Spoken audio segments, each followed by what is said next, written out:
নয়াপল্টনে বিএনপি কেন্দ্রীয় কার্যালয়ের সামনে মে দিবসের শ্রমিক সমাবেশের আয়োজন করা হয়েছে। যোগ দেবেন বিএনপি চেয়ারম্যান তারেক রহমান, সহকর্মী রিয়াজ রায়হান রয়েছেন সেখানে। রিয়াজ, আবহাওয়া কিছুটা মেঘলা, ভোরে বৃষ্টিও হয়েছে, সমাবেশের প্রস্তুতি কেমন দেখছেন?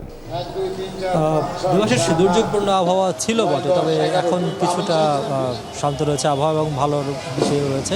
যদিও আবহাওয়া পূর্বাভাস বলছে দুপুরের পরে বৃষ্টি হতে পারে, কিন্তু নয়াপল্টন এখানে সেই ভোর রাত থেকে যে ঝুম বৃষ্টি ছিল সেই বৃষ্টিতে প্রায় হাঁটু পানি জমে গিয়েছিল, কিন্তু এখন পুরোপুরি বৃষ্টি পানি যেগুলো জমেছিল সেগুলো নেমে গিয়েছে। এরই মধ্যে সমাবেশের প্রস্তুতি পূর্ণদমে চলছে। নেতাকর্মীরা আসতে শুরু করেছেন।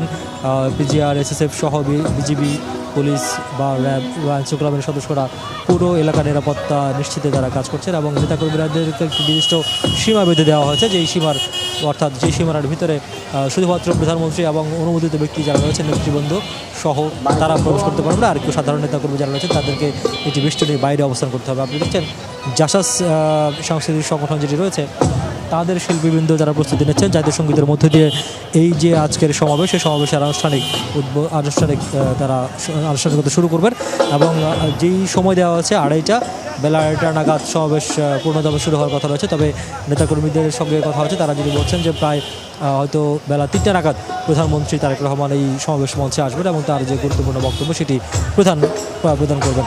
তবে যেহেতু এই সরকারের লক্ষ্য হচ্ছে একটি স্বনির্ভর এবং আত্মমর্যাদাশীল জাতি হিসেবে বাংলাদেশ, প্রধানমন্ত্রী বারবার বলছেন যদি শ্রমিক শ্রেণী সহ যারা সমাজের বিভিন্ন শ্রেণী পেশার মানুষ রয়েছেন তাদের যদি ভাগ্য উন্নয়ন করা না যায় বা এই যে শ্রেণী রয়েছে সেই শ্রেণী যদি ভাগ্য উন্নয়ন করা না যায়, তাহলে যে প্রত্যাশা আত্মনির্ভরশীল এবং মর্যাদাশীল জাতি সেটি গঠন সম্ভব নয় এবং সেই লক্ষ্যে সরকার কাজ করছে এবং সেই বিষয়ে হয়তো গুরুত্বপূর্ণ দিক নির্দেশনা দিবেন বলে ধারণা করা হচ্ছে আজকের এই সমাবেশে।